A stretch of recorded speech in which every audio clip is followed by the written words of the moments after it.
Hi, thanks for watching. As the title would suggest, there is a part 1 and I've linked it in the description. If you have not already watched it, please do so. Then come back here and pick up where you left off. Right, so now I hope we're all on the same page.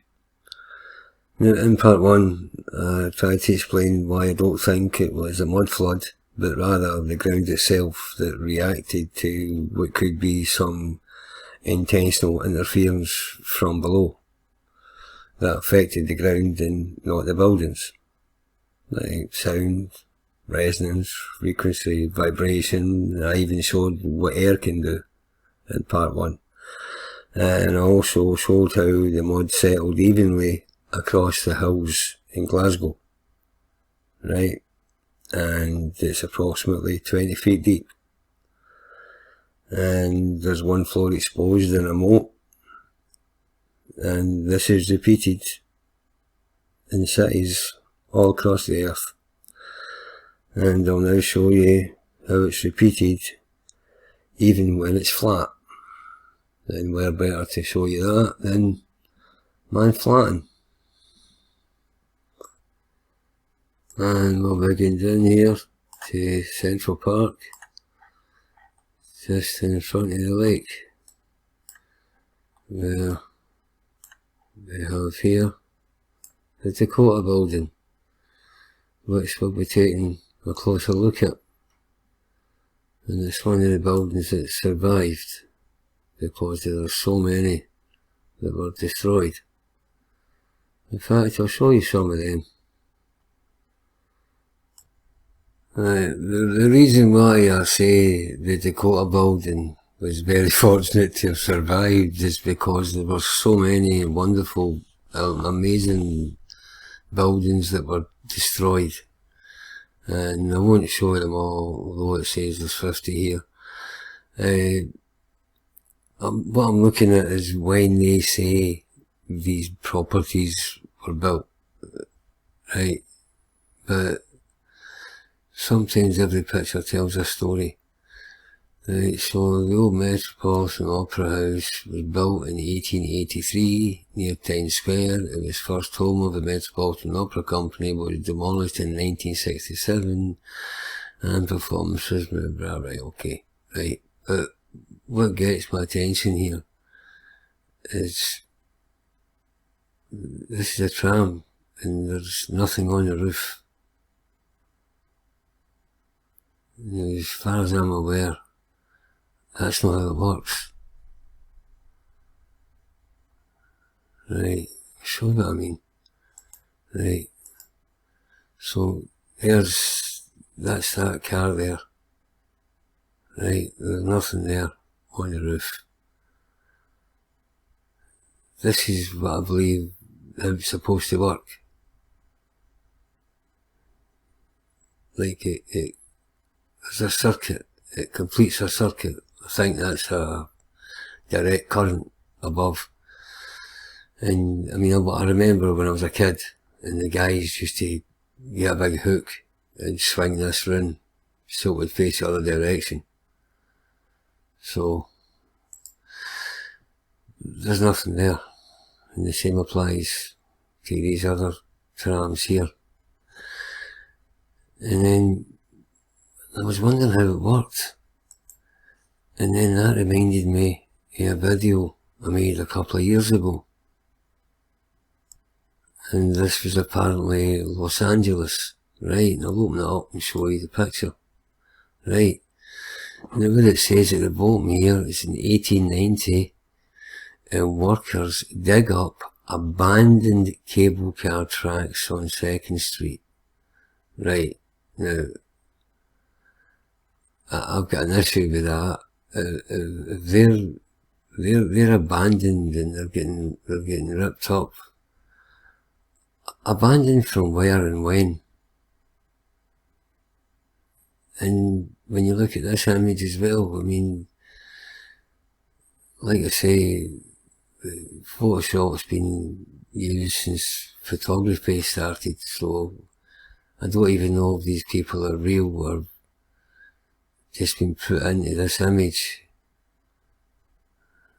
But this is what I was thinking about when I seen the tram cars without cables, because there are no cables up here. Anyway, I digress. And the other thing is how sharp the image is, considering when they say it was taken. Right, so Penn Station was built in 1910 apparently, and demolished in 62. The Hippodrome was built in 1905, built and destroyed in 39. The Singer Building completed in 1908 and was destroyed in 1968. Wow. Right, the Washington Building was constructed in 1885 and remodelled with a new facade in 1921. Where a lot of them happened to. The Hotel Astor, built in 1904, was demolished in 1967. The St. Paul Building opened in 1899 and it was knocked down in 1958. And it was named after the chapel across the street. Right. So that was destroyed. I don't know what this is about. It was built in 1882 and it stood until 1915. The Waldorf Astoria, that's two separate buildings apparently, opened in 1897, destroyed in 1929. And that's where they built the Empire State Building. And this buildings in savings was 1894 to 1964, and these remarkable buildings were all destroyed within 10 years.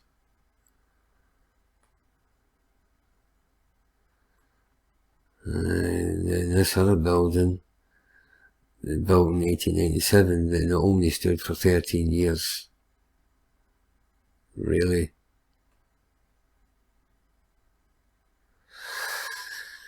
There's another one right behind it. Another one there. They're everywhere. I don't know why this made it into the collection.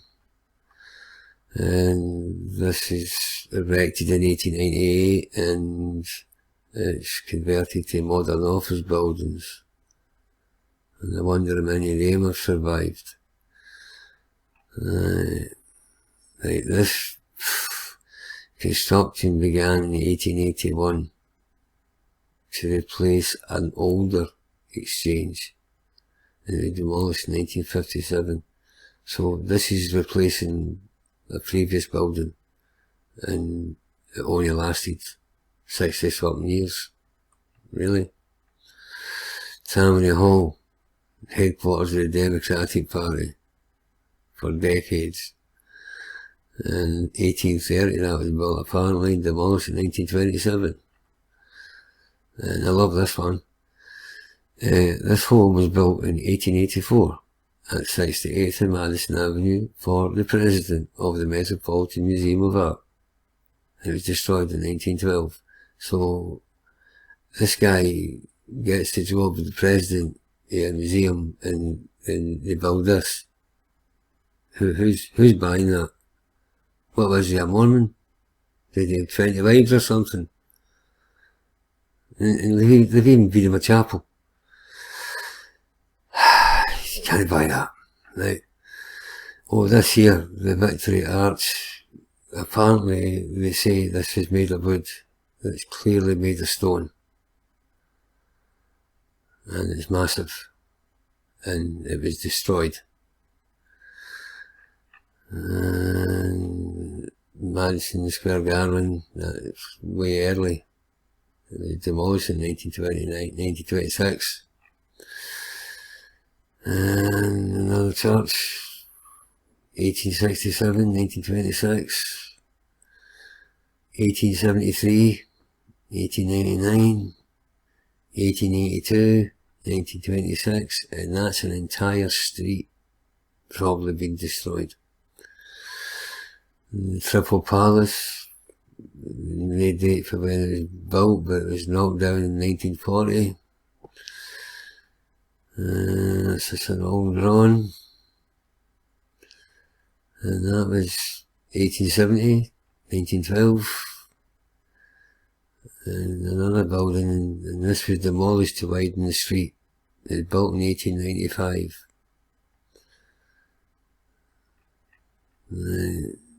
The City Hall Post Office in 1878, and it was demolished 1 year ahead of the World's Fair. They couldn't fucking wait. Right, and there's more trams with nothing on the roof. Right. So the Biltmore Hotel opened in 43rd Street in Madison. In 1913 it was closed, and then it was left until 1981. No, something, it's weird.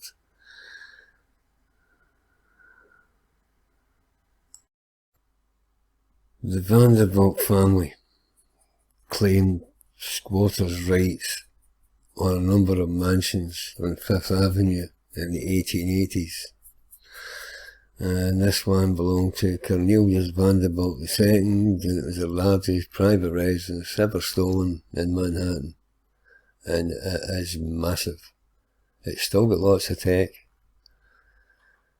So, free energy, which would have applied to the street lights as well. But it's the size of this place to call it a private residence. It's got literally dozens and dozens of rooms.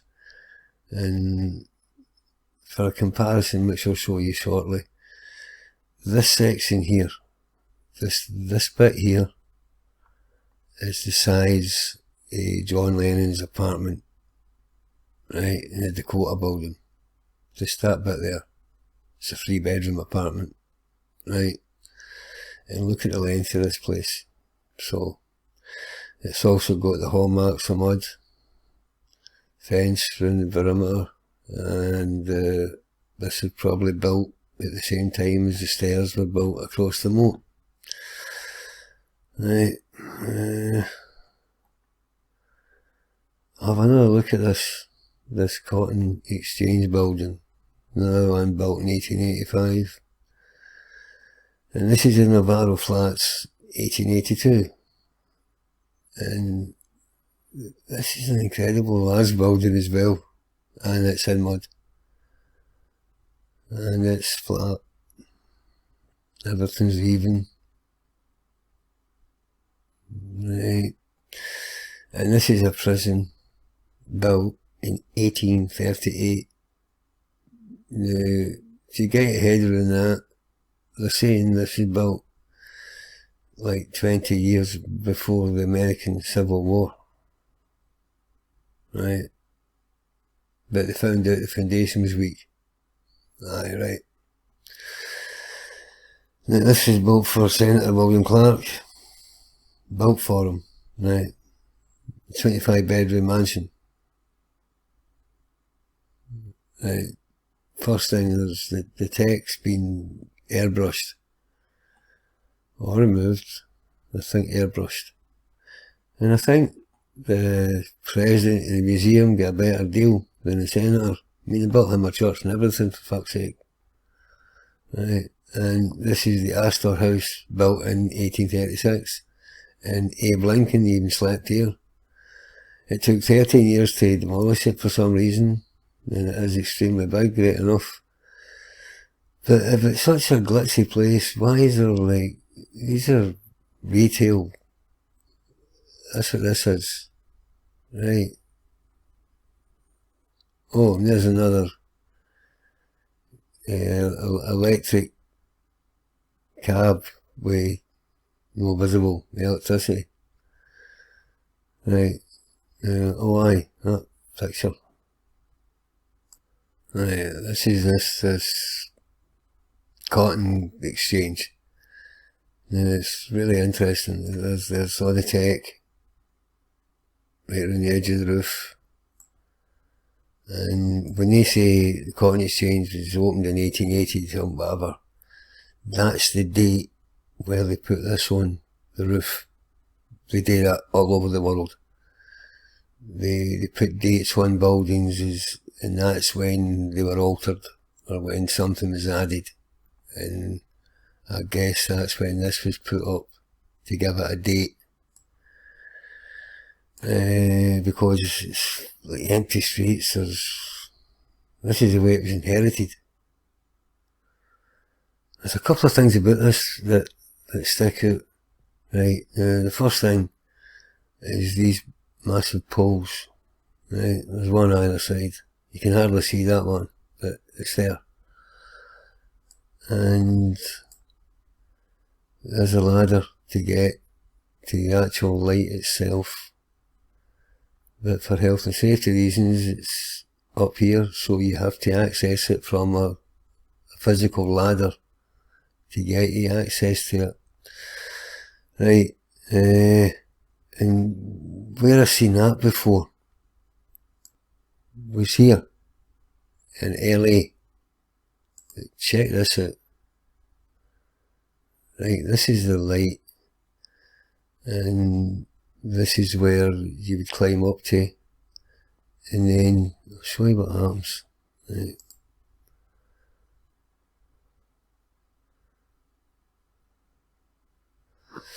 So this is the street it's on, this is the light here. Right.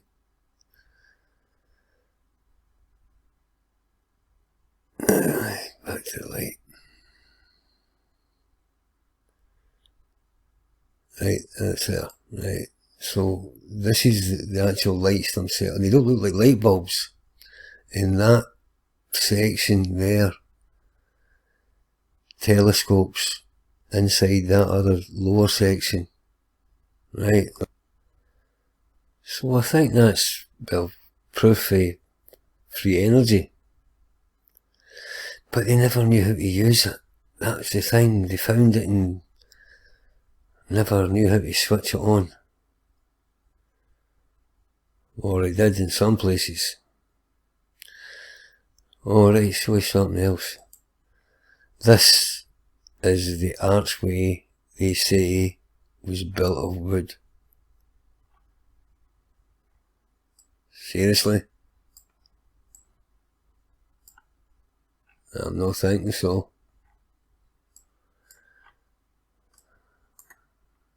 Nah.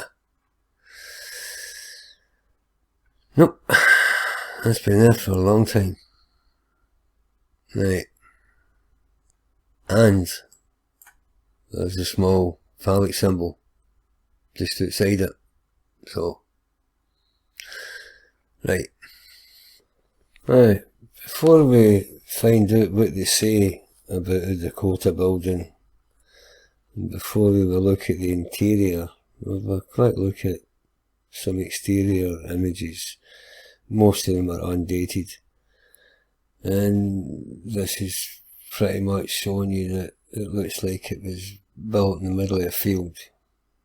I mean, everything's been airbrushed, and I'm guessing, like I said before, Photoshop ain't nothing new. And this is 72nd Street, and this is Central Park West, and again the thing they've airbrushed out the background. Oh, and like I said earlier, this bit here, this was John Lennon's apartment up here. So that's getting the size of the idea of the size of this place. Right, and here they'll go to up on a hill for some reason on its own. Now, again they've airbrushed out the background, but I think if you found out when Daniel Webster got his statue put there in Central Park, then you would find out that there were buildings everywhere. Right, and this is the rear end of the building, because the other end is facing the park, and that's the row of townhouses. I think you saw that earlier on. Aye, right there, they're there. Right, and you look tiny. And the other there, and you look massive. And it's the same row of townhouses. But what's all this? What's going on here?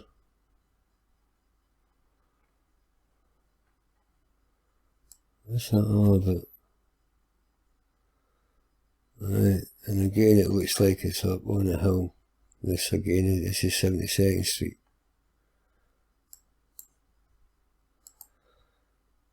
Right, and there's the front door down there. And I don't know what that big pole is. Right. It was built between 1880 and 1884, if you believe. And you can see it's obviously in mud. There's the row of townhouses and nothing here. Right, so here we go to the top of the hill. This time, instead of a row of townhouses here, we've got, well, it looks like 2 apartment blocks with big spires on top of all the buildings. Right, well, check this out. Right, yeah, it's on its own, on top of the hill. Right, watch this. Right, now, pay attention to this part of the picture here, between the 2 buildings.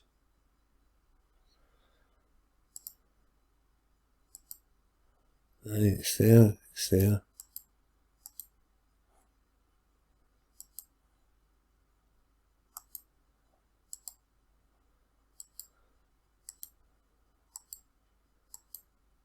Oh, fuck. Well, let's see what they say. Famous address, life in the Dakota apartments, and it's covered by apartment therapy, which I think the residents probably require. There's John Lennon and his handler. And go to the history. In the years following the close of the Civil War, New York City experienced an upsurge in population and a need for rehousing. Edward Clark, an attorney and entrepreneur who had made his fortune from the Singer Sewing Company, sought an investment opportunity. In December 1877, he purchased the then rugged plot of land on the Upper West Side and commissioned Henry Janeway Hardenberg, the firm behind the Plaza Hotel, to design a luxurious building that felt more like a family hotel than a brownstone. And this is a rush for housing for everybody. So we're giving Mr. Hardenberg here credit for this building, and we'll see what else he gets credit for, because I'll be checking him out later. And again, there's nothing in the background, totally whitewashed. Right, so by 1880, construction on Dakota was underway. Right. Influenced by Clark's travels to Europe, the building's architecture displays a mix of German Renaissance motifs, buff brick exteriors, terracotta spandrels and freestone trimmings, as well as French-inspired courtyard. The layout of the building also draws from the popular French styles of the period: tall ceilings, long rooms, and an enfilade style floor plan. Let me show you that. Right, so we've got the floor of this building, and this is an example, and this is the Palace of Versailles. And this is the kind of flooring, the same as this. Right, so here's a few more samples of the same kind of work.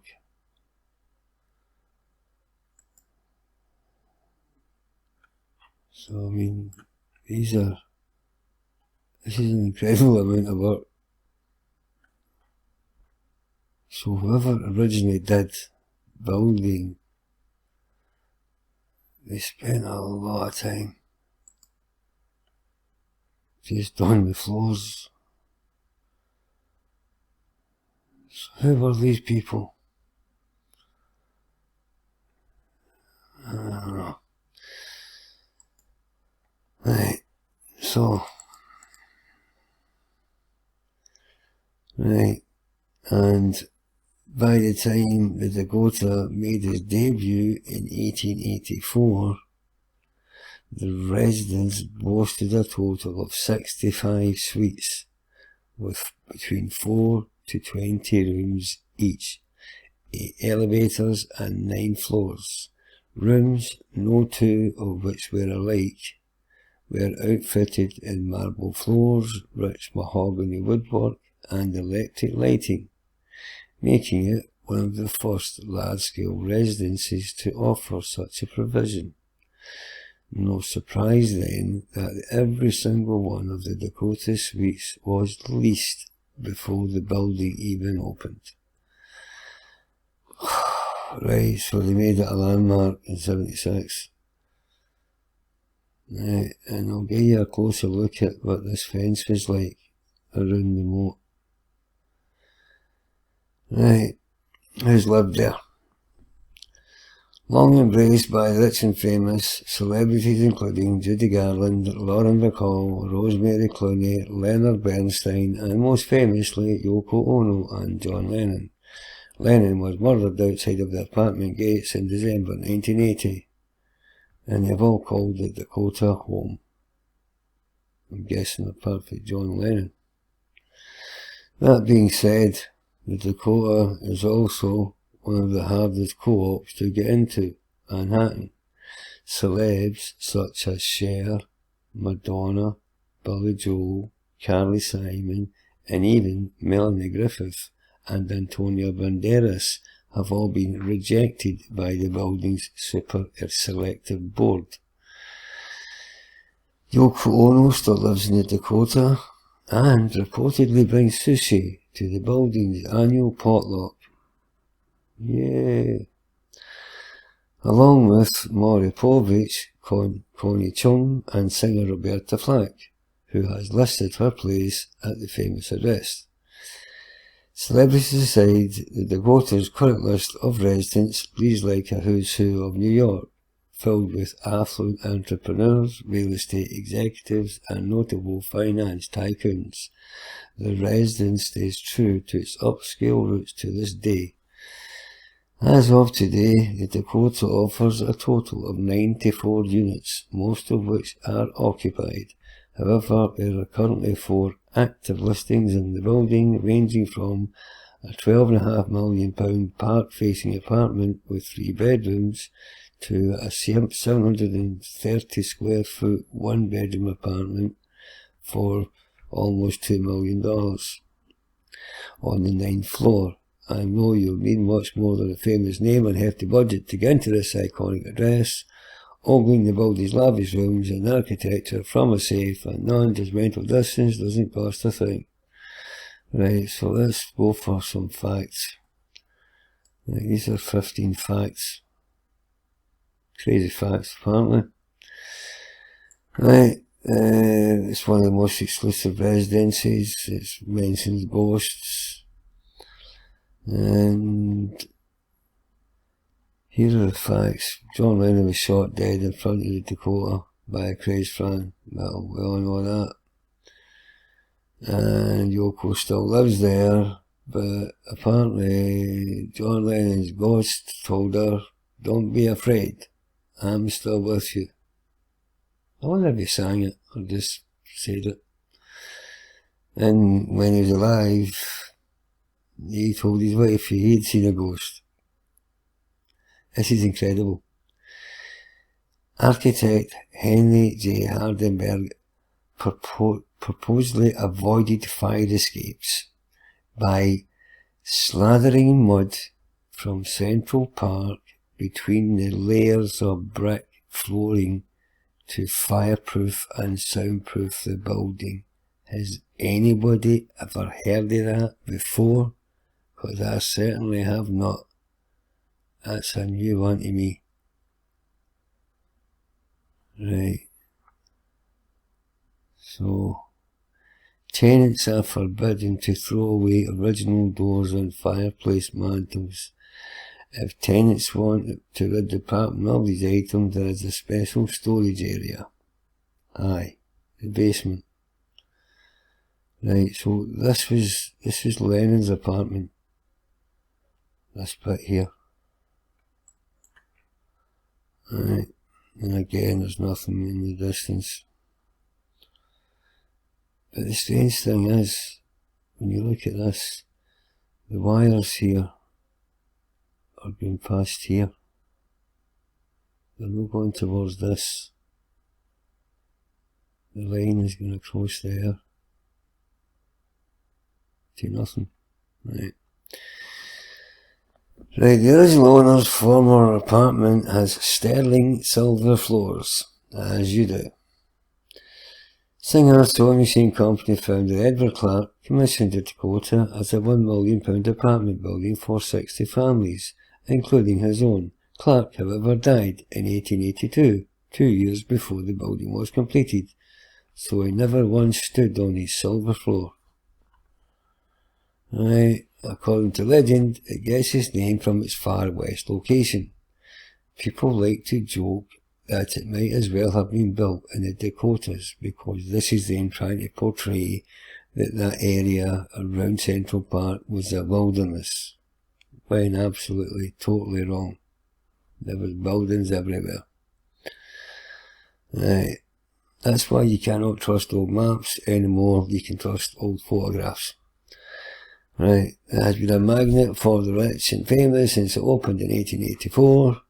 The building was reportedly fully rented before it even opened, thanks to a glowing New York Times review.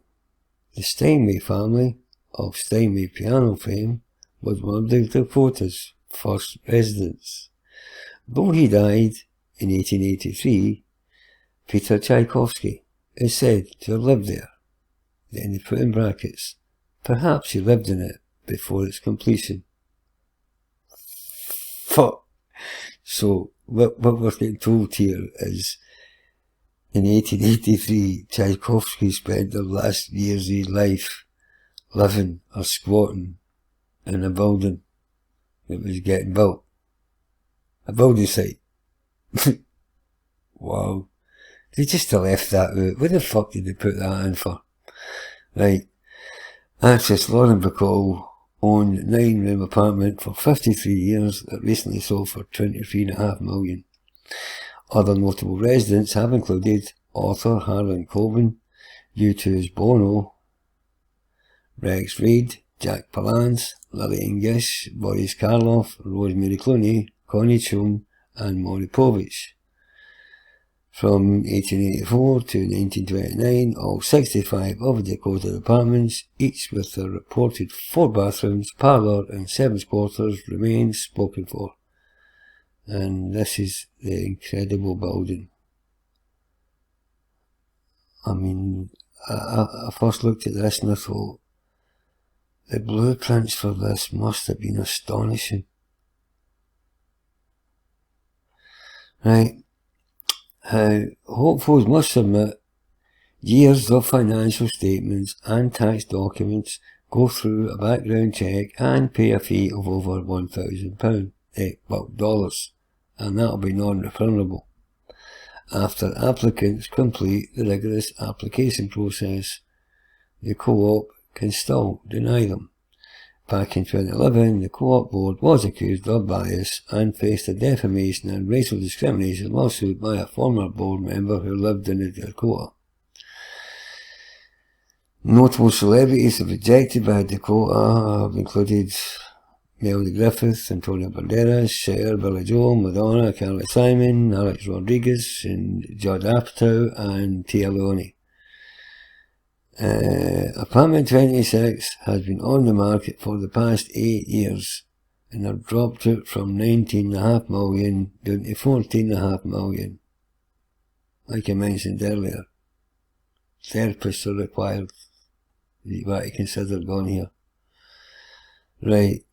According to author Steve Bingham's book, Life at Dakota, the previous resident of John and Yoko apartment hid the money under the master bedroom floor. Whether that's true will remain a question, as the board refuses to destroy the floor to solve the mystery.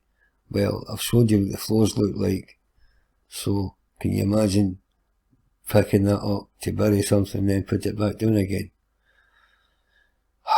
Right, nonsense.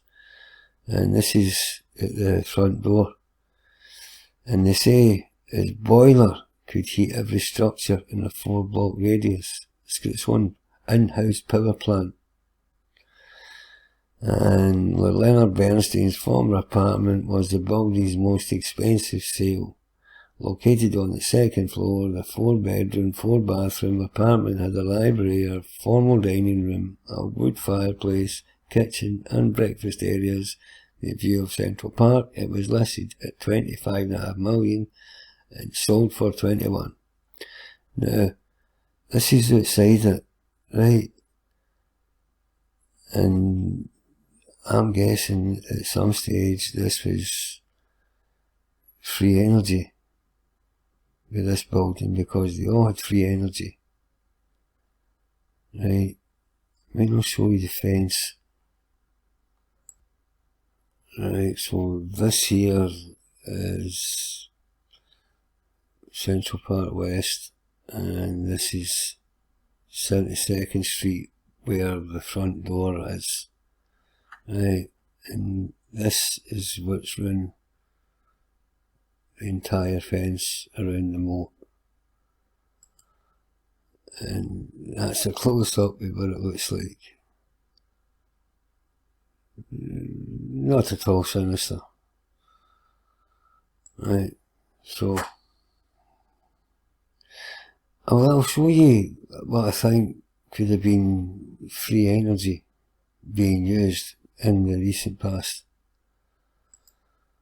Right. I have a friend who lives in New Hampshire, and she had an aunt who died a couple of years ago, and she had been fortunate enough to spend every summer touring the world, and she went all over the place, and her name was Penny, and Penny left thousands and thousands of slides which were transferred onto a stick and sent over to me, and I've made a few videos of Penny's journey. And one of the places she went to was Turkey, and she went to this mosque. It's a massive place, and in fact I think this is the one that was destroyed just last year. I may be wrong, but I don't know. Right, well let's look at the lights. So this is them up close. Right, they do not look like electric light bulbs, and they are certainly not candles. So what's lighting them? And this is, like I say, this thing is massive. It's like 100 feet up to the top of the dome. So these lights, I'm getting close up, they just look like cups or something, and there's no candles, there's no filaments, there's no light bulb filaments. So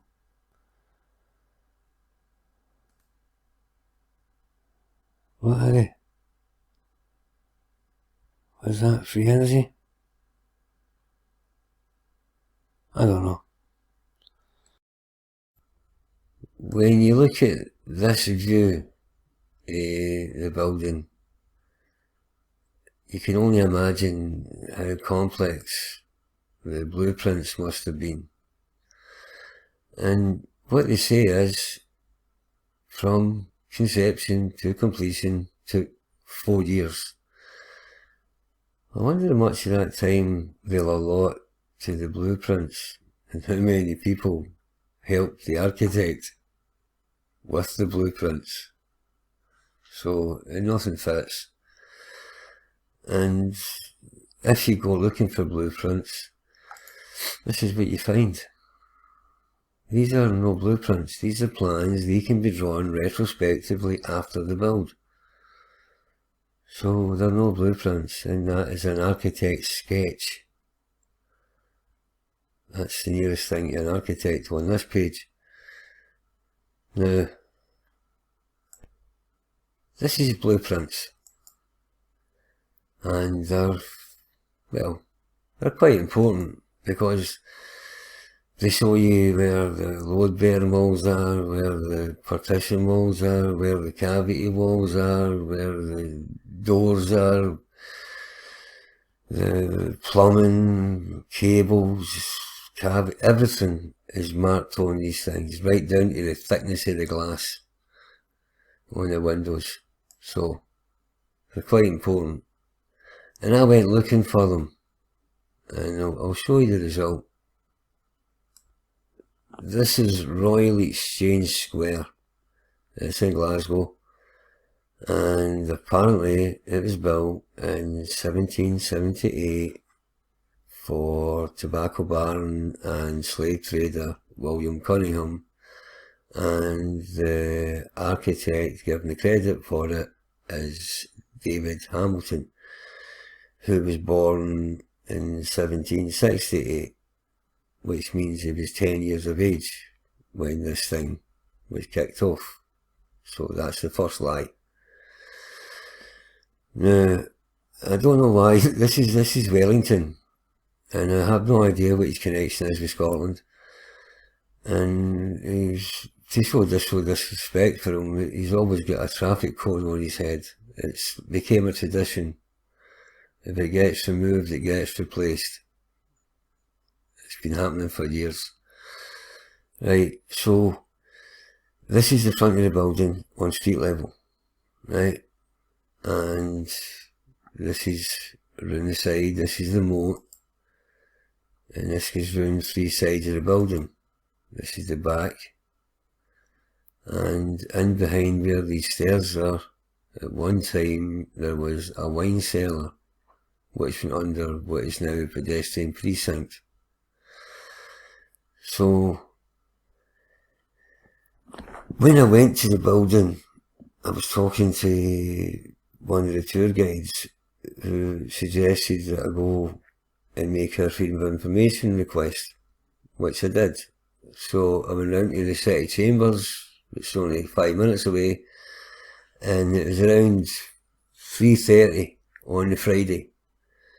And I was told I could do it online, and I said, no, let's keep it real, let's do it old school. And I wrote down my request on a bit of paper. And as I say, this was 3:30 on the Friday. And I got a letter through the post on Monday morning. Unbelievable. Right, and what the letter said was, it was giving you a load of leaves, like a lawyer's letter, right? But at the end of it, they pinned this. This service is not aware of a property commonly known as Royal Exchange Square. Please provide the postal number of the property to which you refer to allow your query to be answered.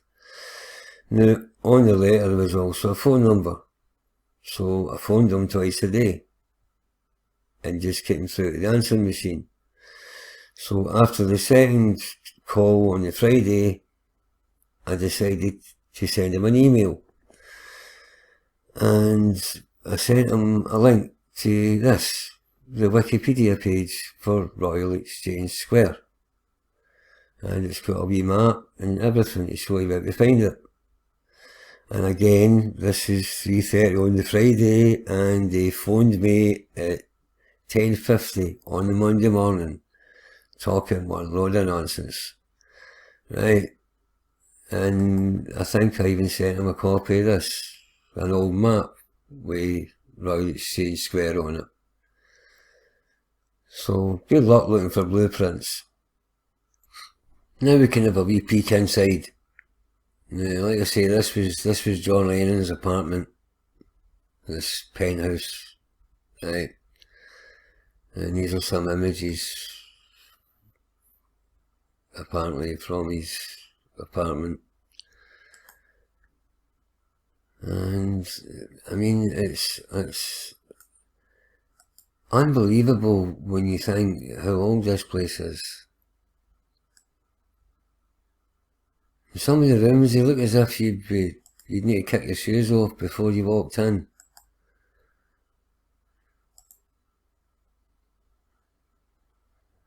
So it's an incredible building, and the interior's just as interesting as the exterior.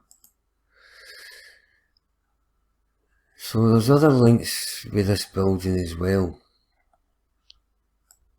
So here's something else I'd like you to ponder. Right, now, let's all agree that these properties had free energy. There's enough evidence left to show that, right?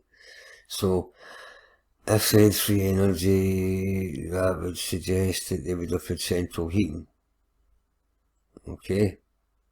Now, these fireplaces, they always have mirrors or pictures or something, and you would never put that above a fireplace. So these fireplaces, I don't think were built as fireplaces. I think they could maybe have been like air conditioning.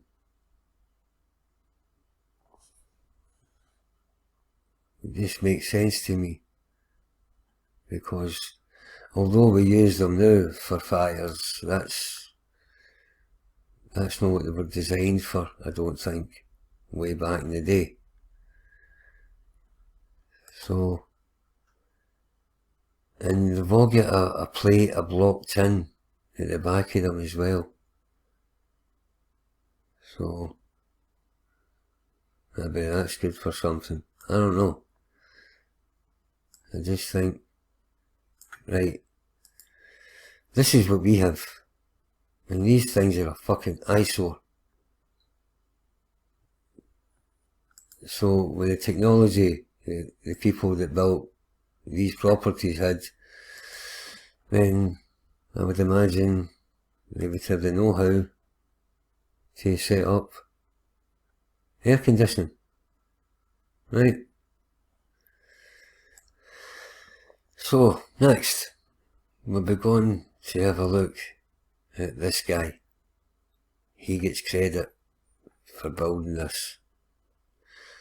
So I consider them like phantom architects, because I think there are some real architects, but they get credit for buildings they never seen, let alone drew or built or anything. And I think there's also a number of fake architects that are just kind of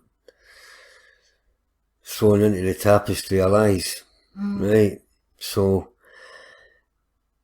if you want to find out where they bury all the lies, well, the best place to do that is the biggest library on earth.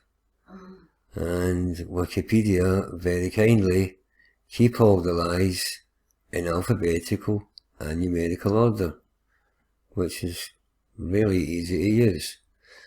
So this dude was born in 1847, right? So let's see how busy he was, right? Now, apart from the buildings he gets credit for, right? Hardenberg was elected to the American Institute of Architects in 1861 and was made a Fellow in 1877. He was President of the Architectural League of New York from 1901 to 1902 and was an Associate of the National Academy of Design. Hardenberg was also one of the founders of the American Fine Art Society as well as the Municipal Art Society. He was also a member of the Silk Sculpture Society and the Century Riding, Robert and Church Clubs. Fucking hell. Right, so his first build was this place, apparently, and he done it in a year, right? 1870, that's it. It's done in a year. Then he done this. That took him another year. Fuck, he's good. Right, then he built that in a year, the same year. He worked for these guys in New Jersey, and then where else did he go? He built this in 1878, and then he was moved on to something else the next year. Really? Come on. Right, what else he done? Right, and then, where's the other? Aye, there's one in Canada. Aye, that's it. He went to, not to Canada and done that. That's in Montreal. Then he came back to New York and started building other stuff. And then he done the Dakota Apartments. And that took 4 years. This guy was, I'm impressed. Right? Done that in a year. It's pretty good, isn't he? I mean, he's not fuck about. Right, so he's doing a lot. He's even got a district named after him. And this is the Waldorf Astoria. It's both names, whether it's the Waldorf Hotel or the Astoria Hotel. It's one hotel with two names or two hotels with one fucking name. And he also built this. I mean, this guy was relentless. And that's the Astor Hotel and the textile building, a year. Done that in another year. Yeah, this guy was good. I'm impressed. Done that. It took him 2 years to do that one. I mean, you get me, I'm coming through here. I mean, this is just, it's like a game of Monopoly. And they've got a big list of hotels and buildings and stuff. They just stick a name on it. I mean, these are no anything these guys even seen. Never, let alone built. I mean, a year at a piece, 2 years. Nah. So, I'm calling Mr. Hardenberg work bullshit. I'm calling him out. He's a fucking liar. John Lennon was shot dead in front of the Dakota by a crazed fan. This happened in 1980. Right? Assassinated by Mark David Chapman. Right? And it happened on 72nd Street at the front door. This is where John Lennon died. Right? So, another connection with this building is the movie Rosemary's Baby. Right, we'll start with John Lennon. So John Lennon was shot dead in front of Dakota by a crazed fan. On December 8, 1980, Lennon was assassinated by Mark David Chapman outside of Dakota. He died at Roosevelt Hospital at age 40 after releasing his album, Double Fantasy. So, why is it only famous people get assassinated and other people just get shot? I don't know, I just thought, right, so anyway, so this is Central Park West, and this is 72nd Street, and this is the front door, and this is where John Lennon was shot dead. Right? Okay, so the movie. This is the movie, Rosemary's Baby, and it was released in 1968. So there was also a murder victim in this movie, and this is the victim. And this is Rosemary, played by Mia Farrow, who replaces this person here. And by the way, they're meeting in the basement. Right, so next thing, this is a location shot. This is the building right here, and there's the shot I showed you earlier with the fence. And this is Mia Farrow and what was his name? John Cassavetes. He was perfect for the part, by the way. Anyway, this is them walking down 72nd Street.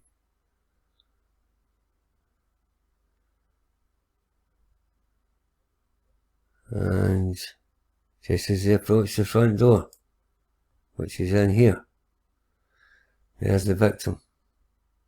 Same place.